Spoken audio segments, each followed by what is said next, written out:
உங்கள் தந்திவன் தொலைக்காட்சியில் தெனாலிராமன் தினமும் மாலை 6 மணிக்கு காணத் தவறாதீர்கள்.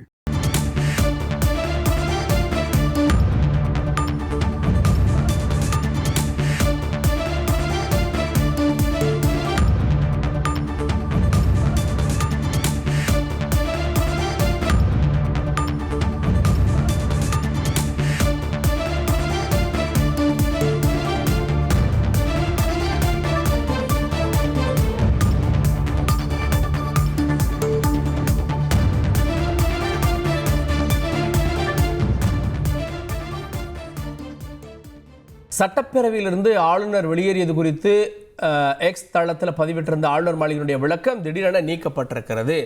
ஆளுநர் வெளியேறியவுடனேயே வெளியேறிவிட்டார் அப்படின்ற செய்தி வந்தவுடனேயே ஆளுநர் மாளிகையிலிருந்து இந்த விளக்கம் அவருடைய எக்ஸ் தள பக்கத்தில் வந்த சில நிமிடங்களிலேயே அது பேசும் பொருளானது. அதற்குள் அந்த பதிவும் நீக்கப்பட்டிருக்கிறது. ஏன் விளக்கம் மீண்டும் திருத்தம் செய்யப்படுகிறதா அல்லது விளக்கம் இப்போ ஆளுநர் இன்னும் தெளிவாக அதை கொடுப்பாரா அப்படின்ற கேள்விகள்லாம் ஏற்பட்டிருக்கிறது. ஆளுநர் மாளிகை கூறியதான விஷயங்கள் ஆளுநர் மாளிகையினுடைய எக்ஸ் தள பக்கத்தில் இருந்து வந்தது. இப்போது அந்த செய்தி நீக்கப்பட்டிருக்கிறது. தொடர்ந்து செய்தியாளர் பாஸ்கர் இணைகிறார். பாஸ்கர், ஒரு விளக்கம் கொடுத்ததாக அந்த விளக்கத்தினுடைய உரைகளாக பார்த்தோம். தேசிய கீதம் முதல்ல பாடப்படல் அப்படின்னு நீக்கப்பட்டிருக்கிறது. ஏன் பின்னர் முழு விளக்கம் கொடுக்கப்படுமா?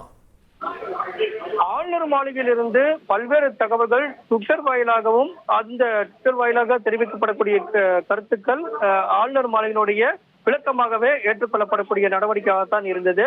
செய்தியாளர்களுக்கு ராஜ்பவனுடைய அந்த வாட்ஸ்அப் குழுவிலிருந்து ஆளுநருடைய கருத்துக்கள் பகிரப்படும். ஆளுநர் நேரடியாக ராஜ்பவனுடைய அந்த எக்ஸ்தல வலைதளத்தில் அவருடைய கருத்துக்கள் பதிவு செய்யப்படும் போது அது அதிகாரப்பூர்வமாகவே எடுத்துக்கொள்ளப்படும். அந்த வகையில சட்டப்பேரவை நிகழ்வுகள் குறித்து ஆளுநர் மாளிகை ஆளுநர் தெரிவித்த கருத்தாகவே அந்த விளக்கம் என்பது எக்ஸ்தல வலைதள பக்கத்துல பதிவு செய்யப்பட்டிருந்தது.